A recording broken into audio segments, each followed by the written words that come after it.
A hora do nosso cafezinho chegou. Vamos?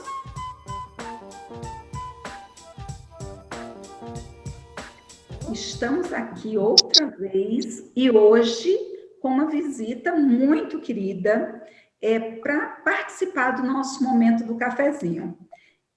Oi, André, e aí? Cadê o seu cafezinho, André? Oi, Daisy. Meu cafezinho tá aqui. Ah, a gente não pode fazer uma hora de cafezinho sem cafezinho. Muito É bem, eu isso queria mesmo. que você falasse um pouquinho de você. Quem é você? De onde você vem? O que que você faz? Conta pra gente aí um pouquinho. Então, Daisy, primeiro eu queria agradecer, né, por essa oportunidade de estar aqui com você. É, eu sou o André, como você já falou, meu nome. Eu sou pastor, né, há um bom tempo, aí há uns 4 anos, vai fazer 5 anos, vão fazer 5 anos. E sou também doutor da alegria, né? Sou palhaço também, me orgulho muito disso, por isso que faço questão de dizer, né? Sem dúvida, Sou faixa preta de taekwondo também, professor de taekwondo. Então, vai em umas áreas bem diferentes aí. é E, verdade. graças a Deus, também sou pai de um adolescente maravilhoso. Que bom você falar isso, André, porque assim, esse é o assunto que a gente quer falar hoje no nosso canal. Sobre ser pai, pai solo em uma sociedade completamente machista. Eu fiquei muito curiosa, porque eu já conheço a história do André há um tempo, a gente já compartilhou algumas coisas a respeito desse assunto, mas eu penso que nesse mês de maio, que é o mês do Dia das Mães, nada como quebrar paradigmas e trazer o André, que é um pai solo, para falar com a gente. Então, André, conta para a gente um pouquinho como foi que nasceu esse desejo inusitado. Por que eu falo inusitado? Porque não é comum. A gente vê um pai solo que escolheu ser pai por meio da adoção. Então, conta aí um pouquinho para a gente. Então, Deise, eu venho de uma cultura, foi bom você falar sobre essa questão machista, porque eu venho de uma cultura extremamente machista. Eu sou nordestino, né? Amo o Nordeste, né? Amo o Nordeste, ele é maravilhoso, o Nordeste, mas sabemos que é uma cultura muito machista, né? Sim, Onde predomina que mulheres têm o seu trabalho e homens têm o seu trabalho. E tudo que é relacionado a casa ou a cuidar dos filhos, tudo é relacionado a um papel extremamente feminino. E isso, na minha cultura da minha família, também não seria diferente, não por maldade, mas por ser uma cultura que já está dentro dela muito forte, que é a cultura, né, machista nordestina. E vim, primeiramente, esse desejo já há muitos anos, eu sempre quis ser pai, sempre tive, nossa, eu acho que você já nasce com coração, né, de pai e mãe, eu acho que quem é pai, quem é mãe, já nasce com aquele coraçãozinho ali, né, quando eu brincava quando eu brincava com minhas primas lá, que eu tenho muitas primas, eu não queria ser o cozinheiro ou o vendedor de gás ou essas coisas, não. Eu queria ser o pai. Tem que ter a mãe, eu tinha que ser o pai, porque eu queria ter um filho, né? Eu queria fazer parte daquela família ali. E eu acho que isso já vem muito da gente desde pequeno. E fui crescendo com esse desejo, tive meus namoros, mas nunca firmou-se nada para um casamento, para que eu pudesse também, né, criar uma família, né, assim, de forma mais tradicional. A conhecida, não, posso falar aqui, já que eu sou pastor, já falei, a conhecida Sagrada Família, pai, mãe e filho. Não tive a oportunidade de fazer a Sagrada Família tão conhecida. E crescendo com isso, me tornei pastor. E é interessante isso, porque no meu primeiro ministério, eu conheci um senhor, que eu era pastor dele, esse senhor, eu queria homenageá-lo, até seu Cláudio, o nome dele, e pedi permissão para falar seu nome aqui, da sua família. Seu Cláudio faleceu esse ano, eu queria homenageá-lo. Por quê? Porque seu Cláudio, ele contava suas histórias tomando um cafezinho comigo sempre. Cafezinho sempre une boas histórias, né, Deise? Café é coisa boa. E seu Cláudio, ele me contou que Ele, no primeiro casamento dele, ele teve 5 filhos e a esposa o abandonou com 5 filhos. Olha, E ele, naquela época, cuidou dos 5 filhos. Deise, imagina, 5 filhos. E eu falava, seu Cláudio, como foi isso? E ele falou, é só ter amor, pastor. É só ter amor. E ele me ensinou muito, porque...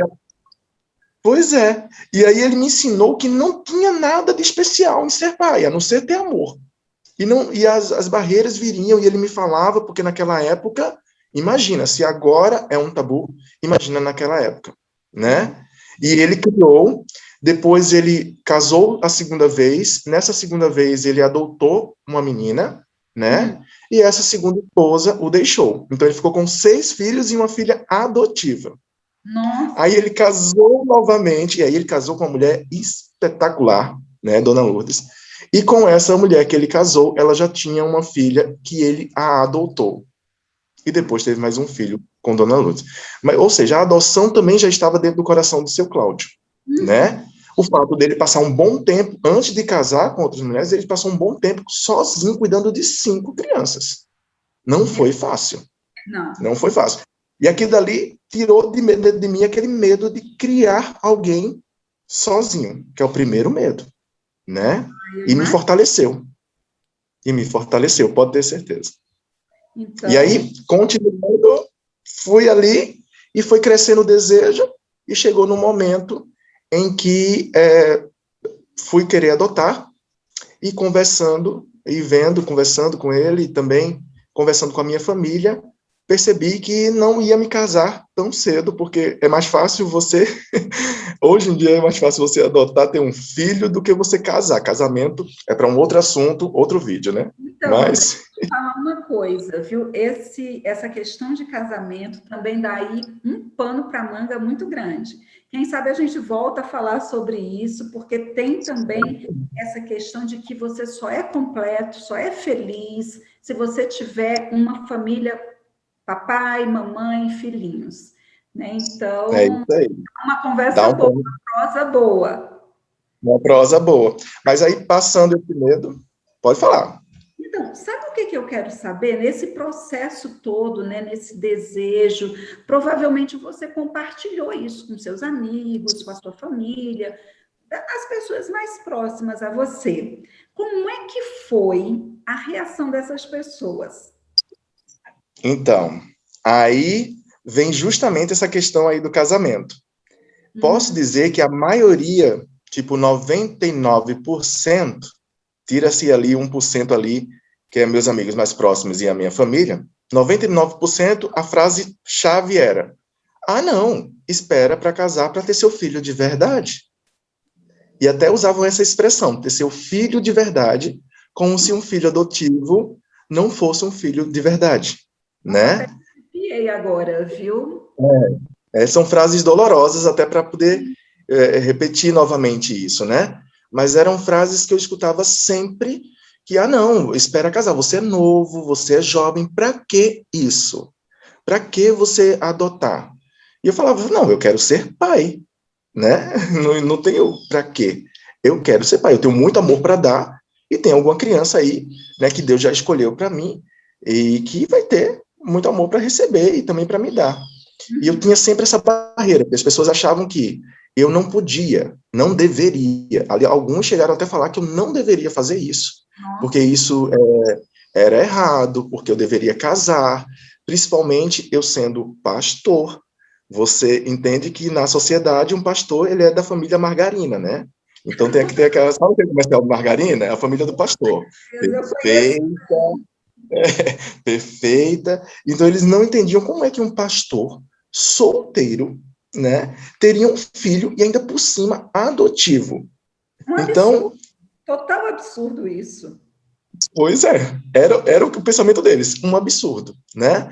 Mas como eu nunca fui muito tradicional e também eu nunca liguei muito para isso, né? Então, coloca aí um pi, que eu vou falar uma palavra aqui. Então eu liguei o tá? Porque a gente tem que ligar isso, né, na nossa vida de vez em quando. Com certeza. Edita. O melhor jeito de relaxar é esse aí. Então eu liguei aí e eu disse, sabe uma coisa? Vou viver a minha vida. Sendo assim, eu já tinha o exemplo de seu Cláudio, que foi alguém que foi ponto-chave, mostrou para mim que um homem pode, sim. Eu queria adotar uma criança, seu Cláudio tinha 5, Pois é. né? E depois ainda veio um segundo passo. Além de eu enfrentar, lógico, graças a Deus eu tive o apoio da maioria da minha família, não posso dizer todos, porque nem todos também entendiam isso. Mas os que não gostavam ficavam, respeitavam. E teve a questão que minha adoção foi uma adoção tardia, ou seja, uma adoção de uma criança acima dos 8 anos. O meu filho, quando eu adotei, ele tinha 13 anos. Meu então, Deus, assim, que coisa, 13 que coisa linda, muito especial essa questão, porque normalmente as adoções acontecem muito assim, com bebezinhos, né? Crianças com mais idade, realmente é mais difícil encontrar um lar.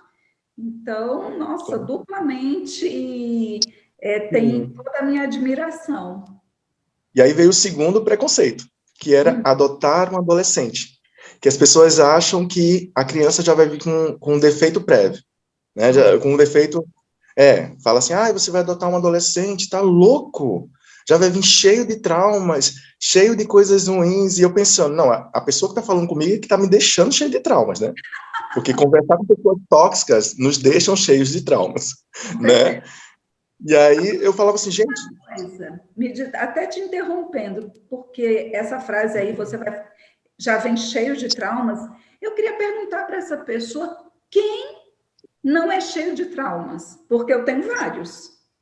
Tenho vários tipos de terapia. Então, assim, realmente um argumento totalmente furado, né? É o preconceito. De novo, a gente tem a questão do preconceito, né? Então, ser pai adotivo é lidar com preconceito. E nessa área de adotar uma criança, uma adoção tardia, eu tive um segundo exemplo, que foi a filha adotiva de seu Cláudio, que é a Cristina. A Cristina, ela adotou uma senhora que não tinha lar, não tinha para onde ir, e essa senhora, ela é especial, né? Ela tem um problema psicológico, e o que é que acontece? Ela não tinha para onde ir, a Cristina adotou ela, que tem idade de ser mãe dela, e essa senhora chama a Cris de mãe, literalmente como mãe. Então não tinha adoção mais tardia do que essa, né? A Cris foi adotada e adotou, e quando veio nessa barreira de adoção tardia, a Cris me mostrou que com a adoção dela não existe idade para poder ser seu filho. Existe aquela questão do seu Cláudio falou, amor, né? Precisa de amor. E é isso. E é tão bom a gente ouvir essas histórias que trazem esperança, né? Que traz um sentimento bom, principalmente nesse momento tão difícil que a gente está vivendo, né? De pandemia, de notícias tão ruins. Ouvir uma história como essa do seu Cláudio, da Cris, a sua, realmente cai como um refrigério, né? Então, mais uma vez, muito obrigada por abrir assim algo tão particular da sua vida para nós, e que é um exemplo. Nossa, acho que essa frase do seu Cláudio vai ficar ecoando na minha mente assim por muito tempo. Precisa ter amor, né? A questão, o mais a gente vence metendo a cara mesmo, né? Então, muito obrigada. Agora, vamos ver aqui. Queria que você fosse muito franco e falasse, claro, na medida que você se sinta à vontade para isso, né? Como é, de fato, ser pai numa sociedade completamente machista? Quais foram os piores preconceitos que você sofreu? Por quê? Por exemplo, é você que leva o seu filho ao médico, o que normalmente é uma tarefa destinada às mulheres, como se a gente já tivesse nascido com um rótulo, né? Mãe leva o filho ao médico, mãe leva o filho na escola, mãe resolve essa questão. Então, assim, o dia a dia, você sofreu algum tipo de preconceito depois da adoção? Bem, vou até tomar um gole aqui do café, porque eu vou ser bem franco. Então, vamos nós. Então, teve esse primeiro preconceito, e no decorrer de depois que ele chegou até mim, que graças a Deus começamos a nossa família, houve preconceitos que foram assim, eu não sabia como agir no começo, principalmente porque me afetava, e afetava meu filho de forma muito, né? Porque, por exemplo, na escola, né? Você falou sobre levar à escola. Então, Uhum. meu filho já está comigo, graças a Deus, há mais de um ano. Então, teve o primeiro dia das mães, né? E aí falaram assim, como era aula online, estava ali por ali, estava aquela situação, eles falaram, mandem uma foto da sua mãe para colocarmos no mural online que nós vamos fazer. Nossa. E meu filho, ele naturalmente, porque ele age com isso muito naturalmente, ele mandou uma foto minha, Uhum. né? A figura também materna do meu filho. E aí mandaram para ele o mural sem a minha foto. Ele ficou muito indignado, né? E muito chateado. E aí eu fui falar fui falar com a escola o porquê que não colocaram minha foto. Ele falou, não, nós pedimos a foto da mãe e ele mandou a sua foto. Eu falei, mas em todo o tempo vocês sabem que ele só tem a mim e ele não pode ser excluído do Dia das Mães, Uhum. né? Então já começa por aí, né? Já foi um trauma ali, tive que conversar com ele e ele ficou muito chateado e eu falei, não precisa ter esse sentimento, eu sou sua pai, sou sua mãe, com certeza. Porque no Dia das Mães ele me dá Feliz Dia das Mães e no Dia dos Pais, Feliz Dia dos Pais, Ai, que né? Que coisa. eu sou um pai, digamos assim, que é uma mistura de pai misturado com mãe, né? E aí, passando essas coisas, também teve a questão da documentação, por exemplo. No registro de nascimento, no novo registro que ele faz, quando ele é adotado, só vai o nome de familiar, pai e mãe. Mas como só sou eu, só tem nome de pai.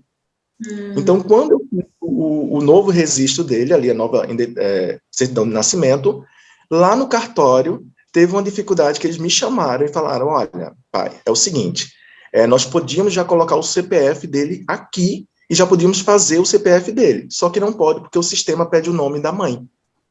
Então, não pôde fazer o CPF dele porque o sistema não estava atualizado para ter um pai apenas, né?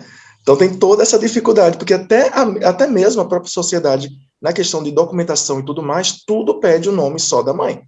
É Então, verdade. é, e tem essa barreira. Eu, para fazer o CPF dele, eu tive toda uma barreira também de ir lá, tive que levar o processo de adoção, porque o próprio sistema não está acostumado com um homem solteiro adotando, né? Por isso que eu falei lá atrás que assim, é uma quebra total de paradigma, né? Porque, de fato, a sociedade, de forma geral, ela está construída para ser, como você falou, né? A família margarina. O que foge disso, então, nem a questão de documentos, a escola, como que a escola não está preparada para lidar com uma situação como essa?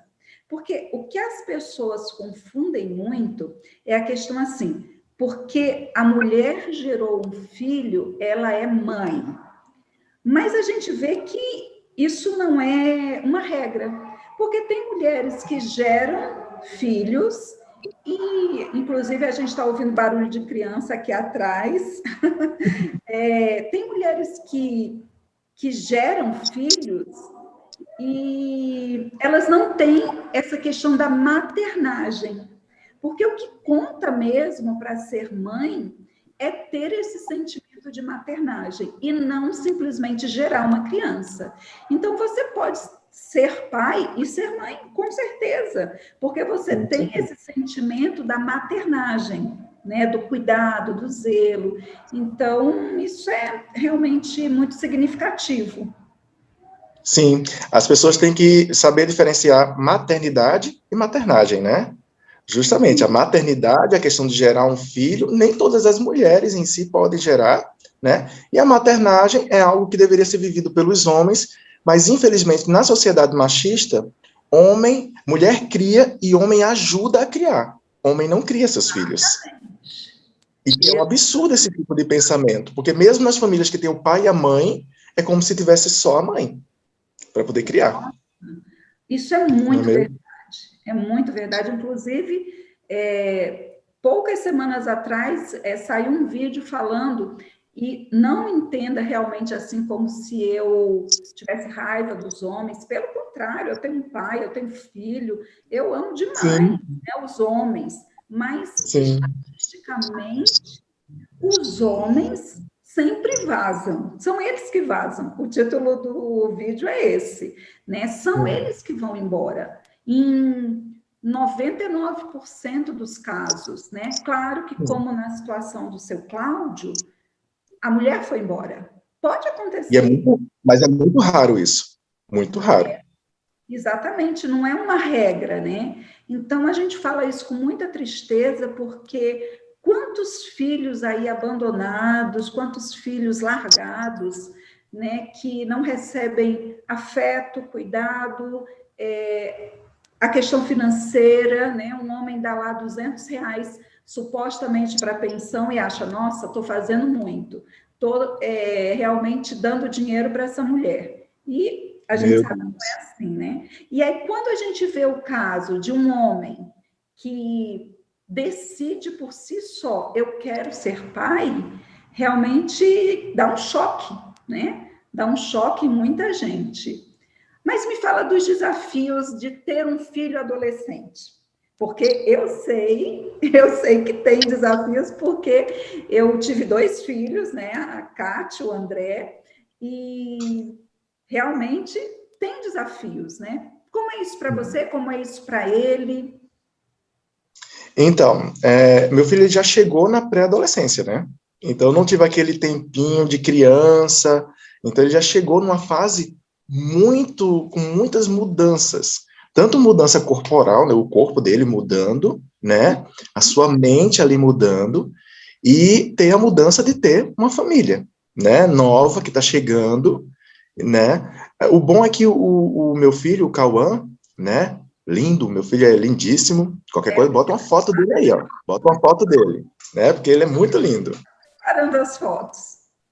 Pois é. E o Cauã, quando ele chegou muito aberto porque ele queria uma família, realmente, né?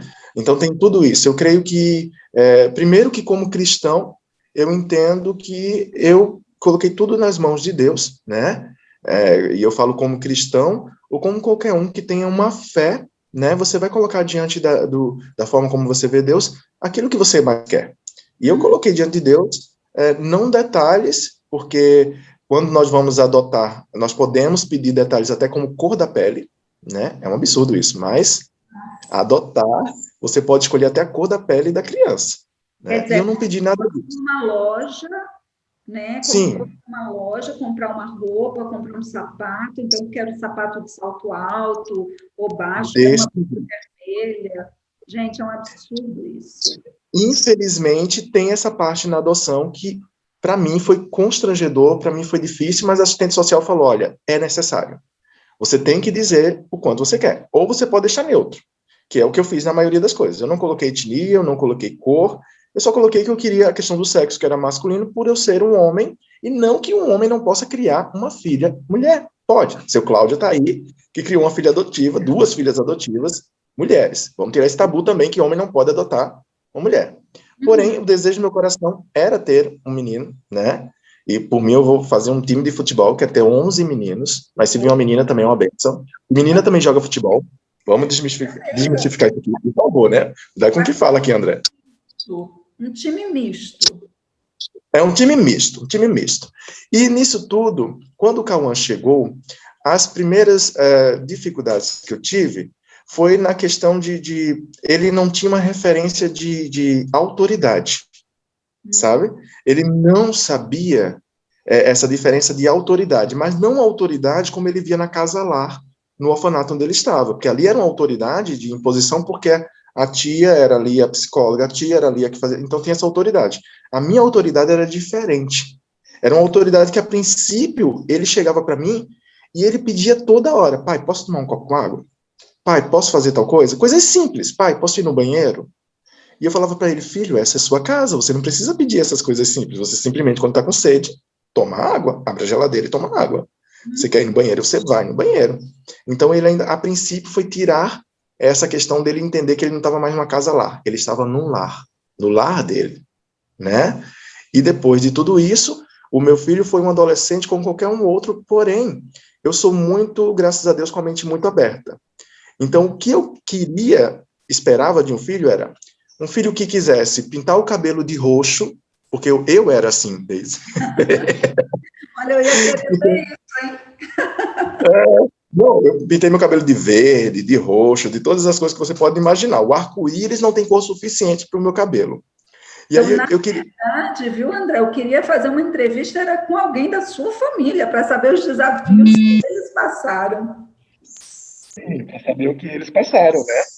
E aí o que é que acontece? Peraí, vai ter que cortar aqui um pouquinho, porque tem alguém abençoado me ligando, Deise. Peraí, vamos cortar aqui um pouquinho. Deixa eu desligar aqui, que a pessoa infame tá me ligando. Mas geralmente Acontece isso, o telefone toca, criança passa, carro faz barulho.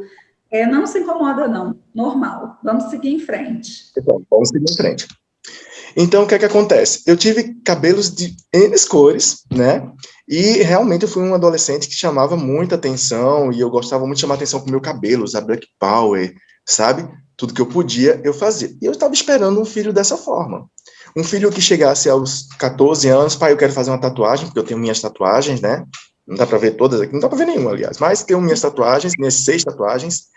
E aí eu pensei assim, o meu filho vai pedir para fazer tatuagem, e aí ele vai querer pintar o cabelo de roxo, e eu já estava me preparando para fazer isso com ele, porque eu não ia impedir, pelo contrário, eu ia curtir muito isso.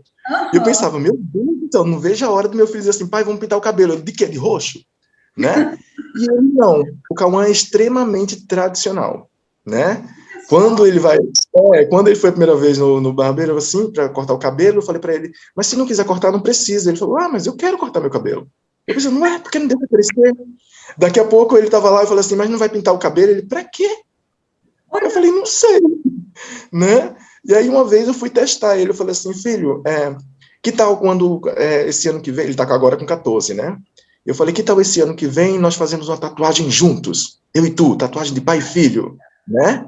Porque eu já tenho uma tatuagem com o nome dele, e aí eu falei assim, fazer uma juntos. Aí ele ficou um pouquinho assim, ele falou, pai, tu não fica chateado, não? Eu falei, não, com o quê? Eu não curto, não gosto, não. E aqui dali para mim foi assim, meu Deus, essas são as decepções dos pais, porque o pai tem que ter aquela decepção com o filho, né? Enquanto os muitos se decepcionam por fazer tatuagem, os filhos quererem, eu me decepcionei por ele não gostar de tatuagem. Pois eu acho que então nessa relação aí de vocês, literalmente, os opostos se atraíram, né? Totalmente. Ele bem tradicional e tudo bem com isso, né? Porque eu acho que a pessoa, de fato, ela deve ser livre para ser quem ela é, né? Não dá para ser imposto. E legal que você consegue lidar e respeitar, né? Como ele é. E mais legal ainda é ele aceitar como você é, né? Assim, vou deixar no ar. Com tatuagem, cabelinho, né? Aí todo moderno. Muito legal isso, realmente. E aí eu queria te perguntar, assim, mais para a gente caminhando para o fim mesmo da nossa conversa, o que você diria por uma pessoa, e eu não estou falando aqui homem, mulher, não estou definindo gênero. O que você diria para uma pessoa que deseja adotar uma criança? Olha, eu acho que eu não diria algo mais do que seu Cláudio falou. Se você tem amor, você está totalmente capacitado para adotar. Pode ter certeza. Né? Eu acho que essa é a frase que eu vou levar no meu coração e que eu percebi com isso que eu poderia adotar, né? E adotar é você realmente entender que você vai ter que a sua vida inteira batalhar contra o preconceito. Batalhar contra o preconceito. Porque seja você adotando, você sendo um casal hétero, sendo um casal homossexual, sendo alguém solteiro, sendo alguém de qualquer forma, a adoção ainda, infelizmente, não é vista da forma como deveria ser vista, né? Como um ato de amor e não como um ato de caridade. Eu não sou bonzinho porque eu adotei. Eu fui privilegiado de ter um filho, né? Assim como ele foi privilegiado de ter um pai. É um ato de amor. Muitas pessoas às vezes olham para mim como se eu fosse bonzinho. Ai, como você é bonzinho, você adotou, né? Ai, você pegou para criar, que essa frase também tem muito, né? E eu falo, não, gente, pegar para criar, a gente pega um pet, tá? Um filho eu adotei, eu estou aqui amando ele, eu não peguei para criar, né? Então, essas frases que, infelizmente, a gente vai ter que sempre estar escutando, e aí pessoas como eu não vão ficar nunca caladas, né? Vão sempre estar ali, batalhando para as pessoas aprenderem todos os dias. E eu quero, desde já, agradecer por essa oportunidade, porque falar sobre isso, né? E falar sobre a maternagem, falar sobre ser pai, ser mãe, né? E pai e mãe adotivo é algo que poucas pessoas também abrem a oportunidade para nós nos expressarmos. E muito obrigado, viu, Deus, por esse carinho e por essa gentileza e por essa sensibilidade que você tem nesse ponto aí. Deus abençoe mesmo. Olha, uma satisfação muito grande. E eu que agradeço, né, por você partilhar uma parte tão importante da sua vida, né, tão íntima. Eu tenho certeza que falar sobre isso traz uma grande emoção, uma grande alegria, mas também te faz recordar de situações difíceis, pesadas, que você teve que atravessar para ter a sua família, né? A sua família, que inclusive, com a sua autorização e do Cauê, a gente vai mostrar. Eu falei certo, Cauê ou Cauã? Cauã. Meu Deus do céu, Cauã. Desculpa, Cauã. A gente vai poder mostrar a família de vocês. Isso com certeza. Para nós, né? Uma alegria e um privilégio para nós. Eu te agradeço demais. A prosa foi muito boa. Até o nosso café. O meu esfriou. O meu. Até a próxima. Deus abençoe, Deise. Muito obrigado mesmo, viu? Um beijo e até a próxima. Tchau, tchau. Qualquer coisa, vamos de novo, vamos gravar de novo. Nós só tá aqui falando que nós somos solteiros, solteiros super felizes. Sem o café, capaz. Totalmente leonino. Meu Deus, aqui então é o Festival do Leonino. A gente vai passar o tempo todo arrumando o cabelo.